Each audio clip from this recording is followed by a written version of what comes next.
Queridos irmãos, queridas irmãs, então esse vídeo é de número 80. A Gênesis capítulo 1, caráter da revelação espírita. Nós ainda nos encontramos na questão de número 26,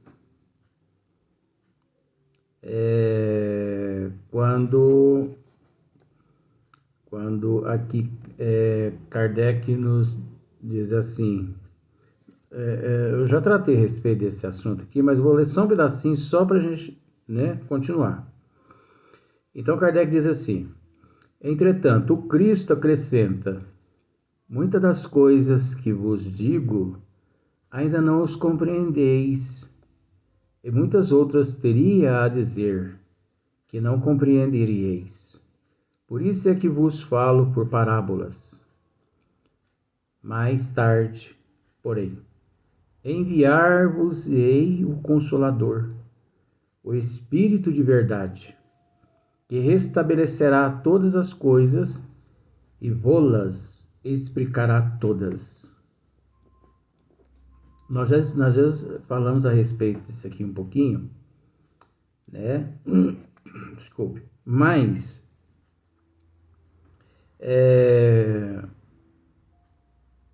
nós temos que entender que, olha só para você ver, isso aqui é muito profundo.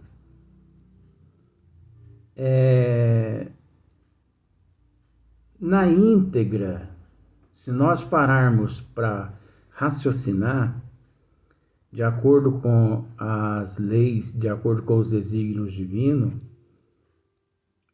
o que Jesus disse aqui é tão profundo que se nós escrevêssemos uma enciclopédia do tamanho do planeta Terra, não caberia todo o resumo condizente ao que significa o que ele acabou de dizer aqui. Por isso,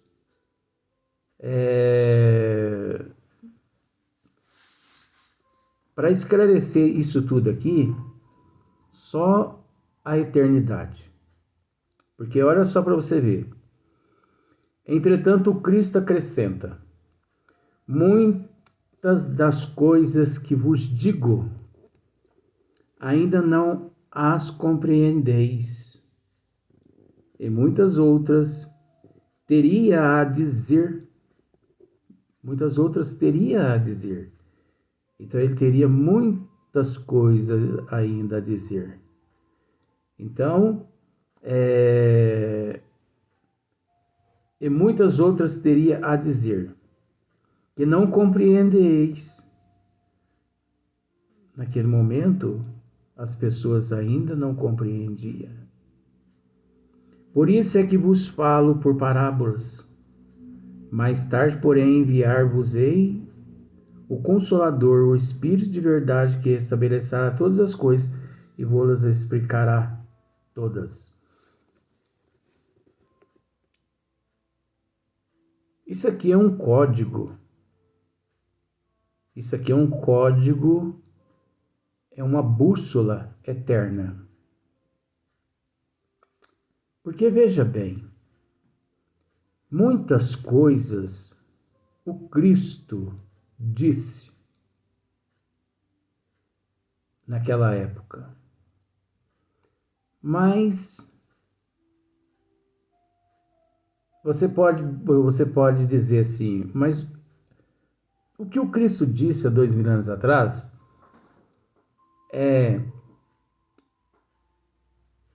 a humanidade não compreendeu porque ele disse por parábolas. Não.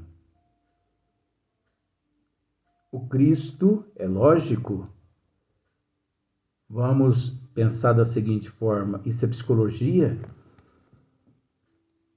Nem tudo que o Cristo disse ele por parábolas. Vamos dentro de uma margem, em 100%, uns 40%, ele usou sim parábolas. Mas o restante Ele deixou com que as pessoas ali no momento captassem e raciocinassem. Mas devido à precariedade da evolução, principalmente da compreensão, não foi possível captar aquilo que o Cristo dizia. Por isso, ele nos promete, naquele exato momento, um consolador, que é o Espírito de verdade, que restabelecerá todas as coisas e vô-las explicará todas. Então nós sabemos que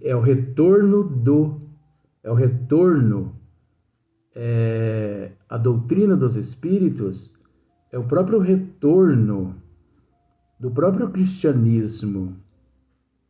Porque nós temos que entender que, com todo respeito a muitos, o cristianismo é nada mais, nada menos do que os desígnios de Deus trazidas por nosso Senhor Jesus Cristo à humanidade.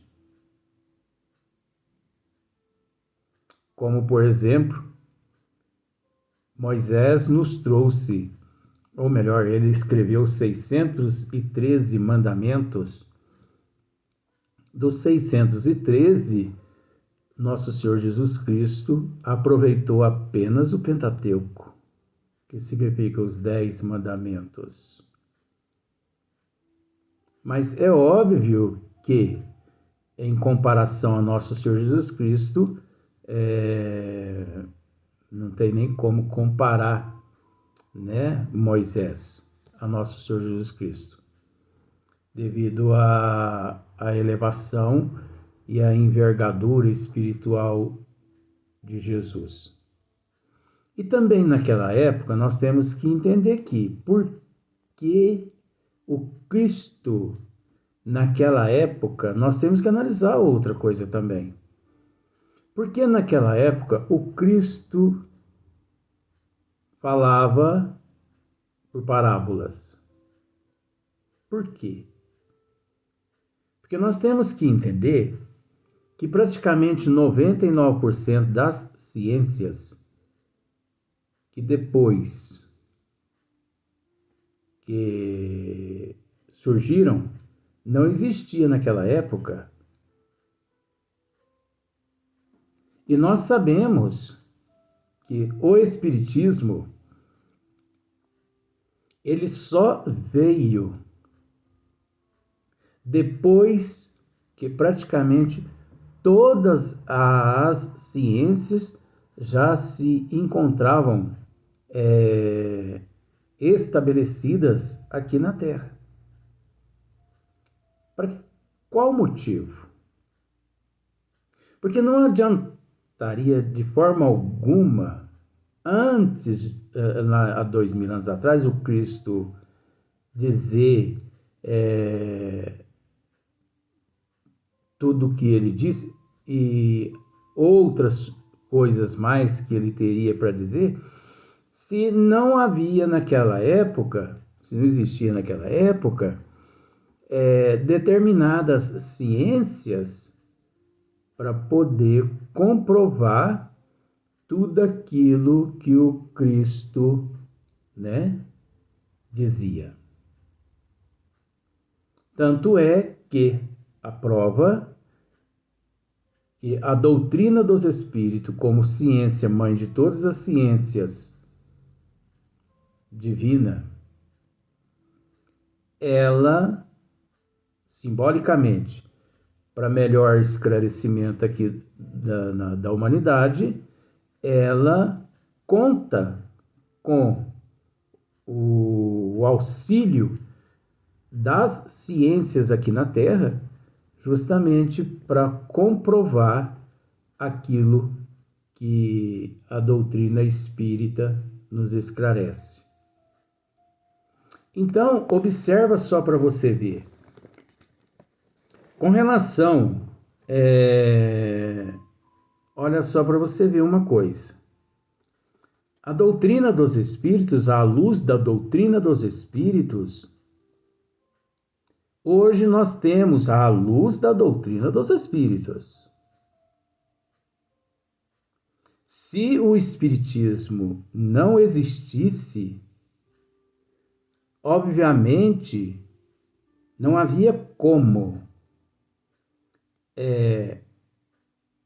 tratar desses assuntos, os quais na Gênese nós vamos tratar, mas já encontra-se aqui elaborado por Allan Kardec e Hippolyte Léon Denis Rivail, que são os milagres e também as predições. Como aqui na Terra esclarecer a humanidade a respeito, principalmente, os milagres do Evangelho, os milagres contidos no Evangelho. Por exemplo, olha só, os 10 leprosos, a mulher curvada, né? Cego de nascença, numerosas curas operadas por Jesus. É preciso o auxílio da ciência aqui na Terra. Possessos, ressurreição. Será que, olha só para você ver, de acordo com os estudos científicos aqui da Terra, não uma imposição divina, mas eu te faço aquela pergunta: será que realmente nosso Senhor Jesus Cristo ressuscitou? Será que ele ressuscitou? Nós sabemos, mas nós vamos tratar desse assunto na hora que nós chegarmos lá no capítulo que trata a respeito. Então, por exemplo, será que Jesus realmente ressuscitou a filha de Jairo? Aí você pode me dizer: Luiz, mas você não está tratando da questão número 26. Ora, mas por que não? Nós voltamos aqui na introdução do Evangelho, da Gênese, para mostrar a questão de número 26. Muitas das coisas que vos digo ainda não as compreendeis, e muitas outras teria a dizer, que não compreendereis. Por isso é que vos falo por parábolas. Mais tarde, porém, enviar-vos-ei o Consolador, o Espírito de verdade, que estabelecerá todas as coisas que vos explicaram a todas. Então, nós estamos aqui na introdução da Gênese, tratando da questão de número 26. Isso é uma questão assim de raciocínio, de bom senso. Nós temos que, no interior do livro A Gênese, nós temos que estar ligados ao o princípio dela, que é o índice, né? Que é praticamente a introdução dela. Os temas todos interligam. Por isso, eu lhe faço essa pergunta: Jesus, será que realmente ressuscitou? Conforme é conhecido pela humanidade? Será que Jesus realmente ele ressuscitou a filha de Jairo? Será que Jesus realmente ressuscitou Lázaro?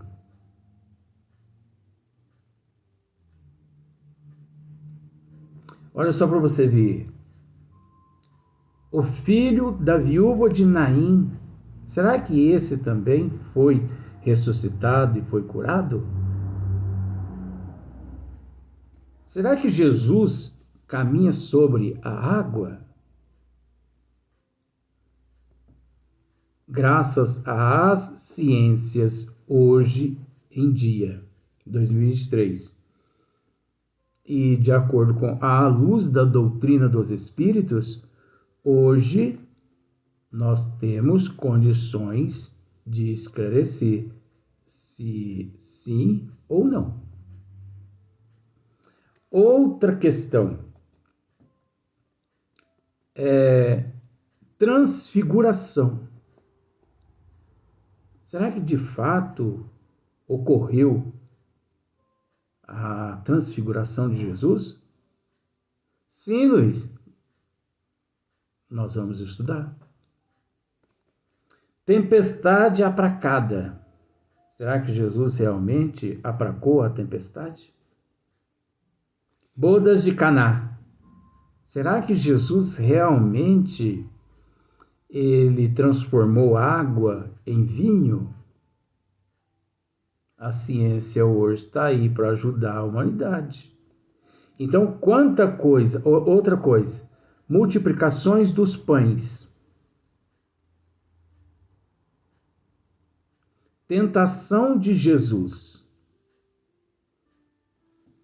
Será que realmente o diabo tentou Jesus 40 dias, 40 noites, parece? Foi um negócio assim? Isso é mitologia. Isso é inexistente. O diabo confinou Jesus no deserto e o torturou emocionalmente e psicologicamente durante 40 dias e fez várias ofertas a Jesus. Eu lhe ofereço tudo isso e mostrou muitas coisas a Jesus. Eu te dou tudo isso, te ofereço tudo isso. Tudo é teu se você passar para o meu lado.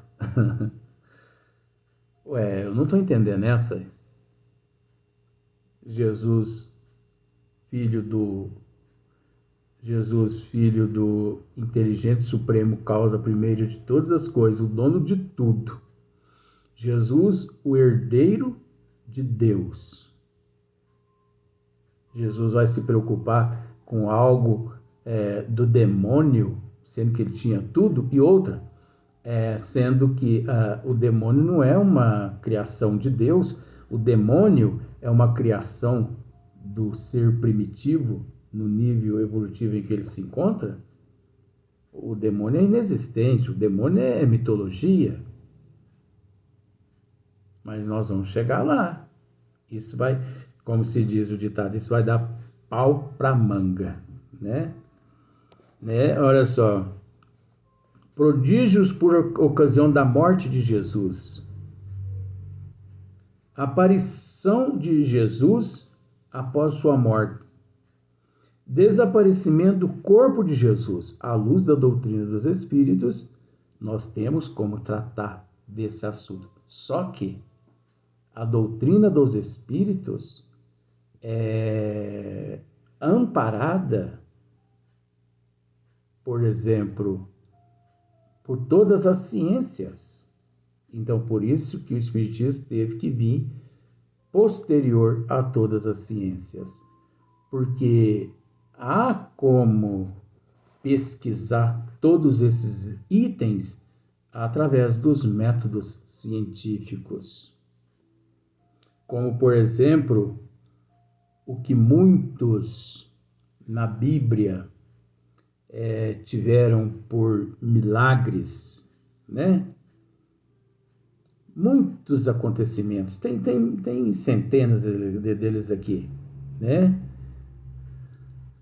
Muitos milagres tidos pelos católicos e por outros religiosos não passaram-se de fenômeno natural, uma vez levado a um estudo mais apurado, a um estudo mais científico, né? Por exemplo, o manto de Turim. Comprovadamente pelos cientistas que o manto de Turim não tem nada a ver com Nosso Senhor Jesus Cristo, até porque os exames laboratoriais forenses, né? Data-se de 74 anos depois da morte física de Jesus, vamos pensar assim. Mas o fanatismo de determinadas crenças ainda faz com que eles acreditem de fato de que aquele manto é o que envolveu o corpo do Cristo, né? Então, os milagres, né? Aí depois tem também os fluidos. Então tem muita coisa que nessa questão de número 26 que nós temos que buscar tanto no princípio, no índice da Gênese, os milagres e também as predições, e também, por que não, na parte que trata-se da agênese, né? Então, por exemplo, logo mais nós vamos tratar da existência de Deus, da natureza divina, a providência, a visão de Deus. Então, isso tudo é analisado cientificamente. Então, observe só para você ver. Se o Cristo não disse tudo quanto poderia dizer naquela época, né? É que julgou conveniente deixar certas verdades na sombra. É lógico que Hipólito Leon Denisard de Rivail, ele usa uma expressão aqui que eu, com todo respeito, quem sou eu, mas eu não concordo muito, mas respeito, porque veja bem, se o Cristo não disse tudo quanto poderia dizer, é que julgou conveniente deixar. Ora, o Cristo julgou conveniente deixar certas verdades na sombra?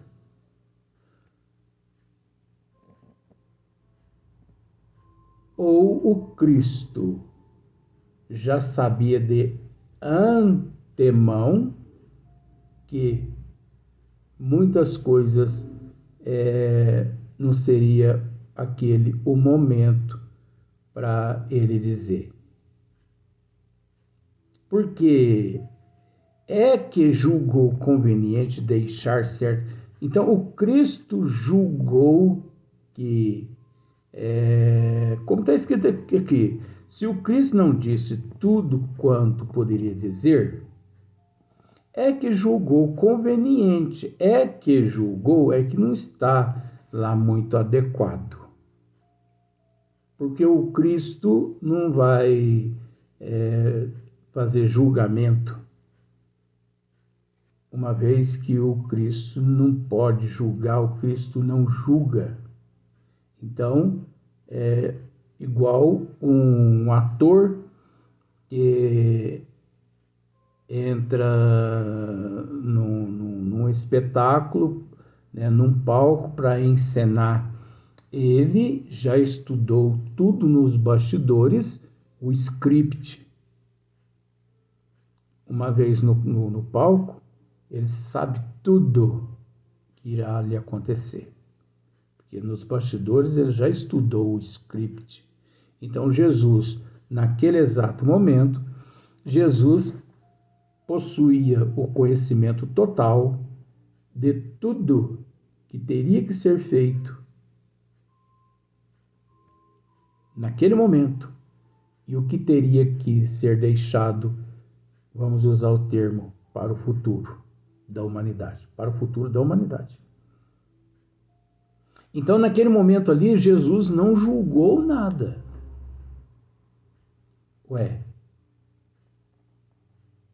Se naquele momento ali, por exemplo, Jesus, em dado momento ali, se ele para e pensa assim, eu acho que eu não vou dizer tudo para esse povo. Isso não existe. Você já entendeu?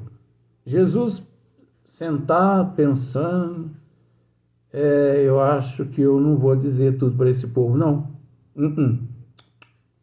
Eles não sabem o que fazem, não sabem o que falam, não sabem o que pensam. Eu não vou dizer tudo para esse povo, não. Eu vou dizer a eles que eu os enviarei um consolador que restabelecerá tudo, que é o Espírito da Verdade. Mais para frente, eu vou falar para eles, mais para frente eu vou enviar o consolador aqui.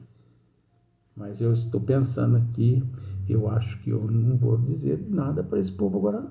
Tudo não. Jesus não agiria dessa forma, gente. Você entendeu o que eu estou querendo dizer? Ele era o... Jesus, a gente tem que entender que ele é presciente, onipotente, onipresente, limitado. Não igual a Deus, mas dentro das condições evolutivas dele, que é elevadíssima por demais. Então ele sabia o que estava fazendo. Então ele não ia tecer esse julgamento. Mas vamos respeitar e vamos para o próximo vídeo.